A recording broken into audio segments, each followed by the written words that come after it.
Kenapa dia begitu yakin bahwa sebuah ide yang ditanamkan sekalipun amat sangat simpel dan ternyata istrinya pernah menjadi korban, ya kan? Karena awalnya kan extraction ini, jadi kalau inception ini kan adalah menanamkan ide. Sebelumnya kan yang menjadi kebiasaannya adalah extraction atau mengambil ide. Jadi mengambil informasi, dia mengambil informasi, masuk ke mimpi Anda, nyari kode PIN, nyari nomor handphone, nyari dan yang lain-lain. Tadinya itu. Dan inception ini adalah sebuah terobosan. Inception ini sebuah terobosan dan baru pertama kali dicoba. Ternyata dia pernah mencoba pada istrinya dan gara-gara istrinya betah di realitasnya sendiri, dia kasih ide sederhana bahwa kehidupanmu tidak nyata. Itu doang. Kehidupanmu tidak nyata. Jadi andai kan saya tidak cancel ini, kemungkinan teman-teman hidup dengan itu pulang bunuh diri. Saya takut begitu. Nah, bunuh dirinya kadang-kadang lagi kita kan satu asrama, bunuh diri. Tidak ada. Nah, bunuh diri itu kurang enak ya. Nah, ternyata sampai istrinya bangun, ide itu masih tertanam bahwa ini tidak nyata. Dan dia menganggap ada sesuatu lagi kehidupan yang sesudah itu. Makanya dia beneran bunuh diri. Nah, sebenarnya kalau kita pikir-pikir, apa sih hubungan antara ide dalam arti gagasan? Nah, saya pernah didiskusikan sama Andri kalau nggak salah, ide, gagasan dengan tindakan. Karena kan asumsinya ini kan sebenarnya dia ingin menawarkan tindakan kan, supaya saingannya si Robert Fisher tidak melanjutkan apa yang sudah dibangun oleh ayahnya, karena saingan bisnis. Ayahnya siapa? Maurice Fisher ya kalau tidak salah. Nah, dia lalu menanamkan gagasan. Ini masuk akal nggak sebenarnya bagi kita? Apa relasi hubungan antara ide dan tindakan? Hubungannya baik-baik. Tapi seberapa baik ini menjadi persoalan. Nah, teman-teman, ada asumsi sederhana begini. Ketika dua orang sudah berantem, Iqbal, Wahab berdebat, ini real tidak? Oh, ternyata sudah pukul-pukulan. Kenapa pada waktu itu pukul-pukulan Ustadz Humaydi, Bapak Hiung, baratnya kan kerennya begitu kan? Iya. Tapi beliau bukan di sini. Tenang kawan, ini di video ini. Beliau langsung membawa teman-teman, didudukkan dan diajak ngobrol. Kenapa nggak sekalian aja diselesaikan berantem sampai selesai? Yang kalah salah, ya kan? Yang menang tenang, beres. Selesai masalah. Ngapain aja ngobrol gitu loh? Ya kan? Ya tinggal berantem, bagus ini. Ini binarin di situ kayaknya nomor di sini. Misalnya. Kok kita begitu yakin? Tindakan selesai dengan pemikiran, karena kan asumsi dasarnya kan itu. Iya kan? Kenapa seolah-olah orang rajin banget ke training motivation, seolah-olah derita selesai hanya dengan cerita. Persoalan ya. Persoalan. Jadi saudara-saudara yang super, misalnya begitu. Ini dasarnya kan itu. Nah, sederhananya sebenarnya teman-teman adalah bahwa kita berangkat dari satu asumsi.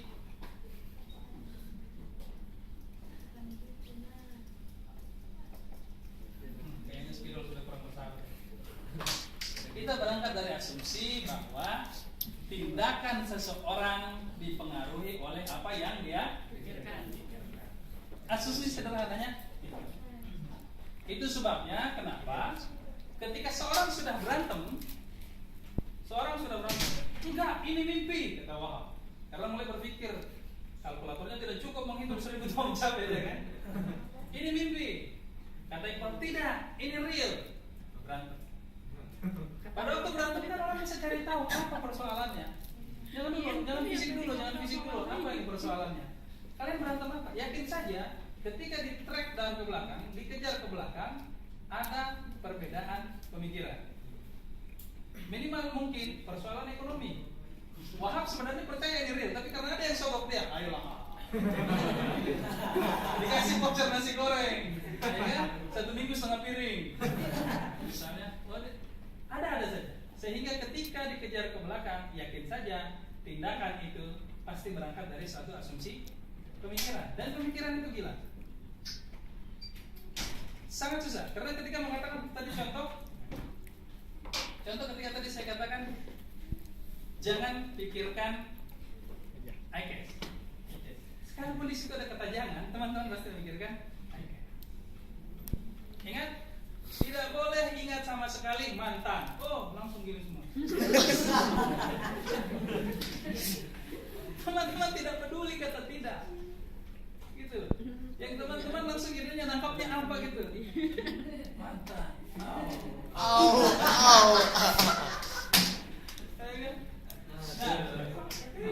Pokoknya teman-teman berusaha aja move on, bro. Wes, super ya.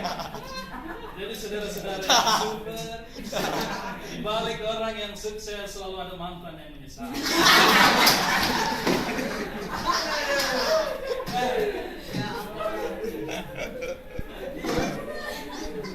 Iya, enak banget ini.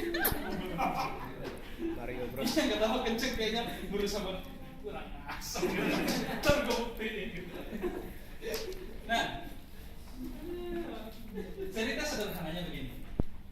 Tetapi menarik dalam filsafat Islam. Ya, kita selesaikan pas jam 5. Menarik dalam filsafat Islam. Murtada Mutahari tidak hanya melihat pikiran ini cuma sebatas pikiran.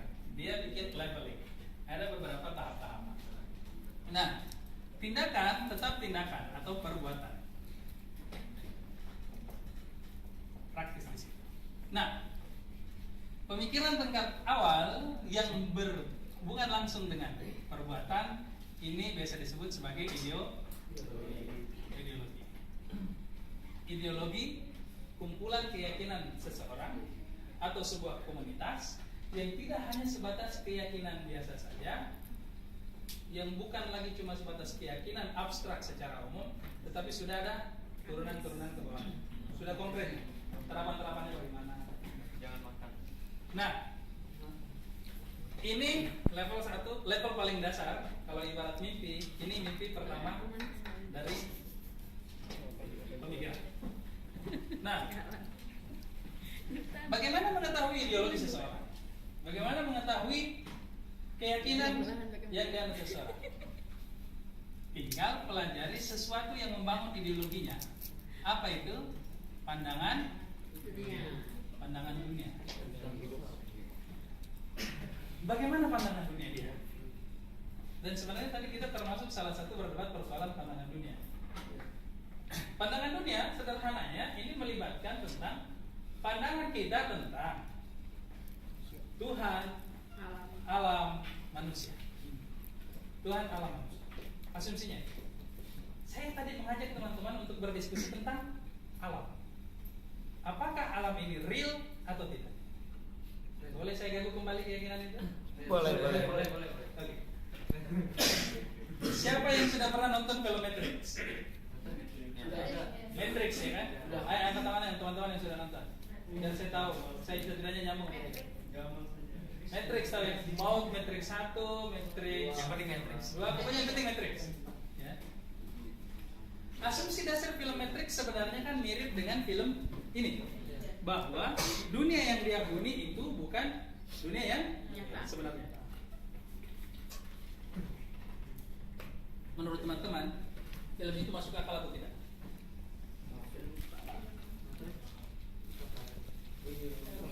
Saya buat aja dia masuk akal, mengejar waktu. Kita merasa yakin papan tulis ini ada karena apa? Mata kita melihat, telinga kita mendengar suaranya, tangan saya merasakan, hidung saya membau kaca dan spidol, lidah saya tidak perlu mencium. Rasanya tidak enak. Yakin. Kalau es krim lain ceritanya. Lidah saya mencoba lagi. Tidak butuh alat indera. That's how it works. Nah, problemnya adalah teman-teman sedang tertidur pulas, habis kecapean, ya. Teman Anda masih pada baca buku, diskusi, Anda tertidur. Dan teman Anda iseng kentut di depan Anda. Ini bukan contoh iseng yang bagus. Iya. Cuma ini mendukung analogi kita. Kentut di depan Anda, dan Anda rasanya tidak ada persoalan. Padahal kurang kencang apa itu coba? Apalagi sambil menunggu kan? Ada lagi yang mau kentut belum? Ada. Berapa orang? 3 orang. Oke. Biar lebih tinggi berapa derajat lagi? Oke. Siap. Oke, bagaimana? Nada dasar apa yang kita keluarin? Kentut. Oke kan? Tahu-tahunya yang tidur karena dia lagi capek, dia lagi mimpi, makan enak di IKES, tetap aja dia. Gak ngaruh, kagak ngepek dong. Pertanyaannya, apakah pada waktu tidur indera tidak berfungsi? Tetap berfungsi. Iya kan? Iya. Tapi kenapa telinga tidak mendengar? Hidung tidak membau. Mata digini-gini pun. Ya? Padahal Bapak asrama sudah di depannya. Ini ya. Baru pulang malam. Nah, anak yang salah, bukan anak soleh. Nah, itu dia ya. Apakah pada waktu itu indera tidak berfungsi? Berfungsi. Lalu, bagaimana dia mengecap realitas? Kenapa itu tidak menjadi ada? Di situ akhirnya kita berpikir bahwa persoalannya bukan pada indera luar, teman-teman. Karena semua berfungsi. Tetapi indera ini hanya di luar mengantarkan informasi yang terlihat mata, terdengar telinga, terasa oleh kulit, terbau oleh hidung, ke sistem syaraf yang ada di belakang sini. Terganggunya itu, tersumbatnya itu, entah bagaimana pada waktu tidur, membuat Anda tidak menyadari realitas itu. Simpelnya kan begitu. Sehingga yang menjadi ukuran bukan indera luar. Yang menjadi ukuran adalah apa? Sampainya informasi ke otak, sistem saraf, dan lain-lain. Teman-teman yang paham neurolog yang. Nah, bagaimana kalau sudah ditemukan teknologi yang seperti simulasi komputer, seperti sebuah game dibuat dan sudah bisa disambung ke sistem syaraf, yang tinggal langsung dicolokin di sini, cepet.